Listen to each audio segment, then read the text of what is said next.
తూర్పుగోదావరి జిల్లా కాజులూరు మండలం పెనుమళ్ల గ్రామానికి చెందిన ఏళ్లబాబు ఇంట్లో ఉన్న ఆవు చూపులను ఆకట్టుకుంటోంది. దాని ఎత్తు 2.5 అడుగులు మాత్రమే. పూటకు లీటర్న్నర పాలు ఇస్తోంది. దీని పాలు లీటర్కు 300 చొప్పున అమ్ముతున్నారు. ఇది కర్ణాటకకు చెందిన మర్నిడిగడ్డ జాతికి చెందిన అరుదైన గోమాతగా గుర్తించారు.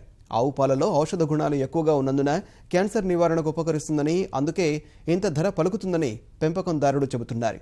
ఈ ఆవును చూసేందుకు స్థానికులు ఆసక్తి చూపుతున్నారు.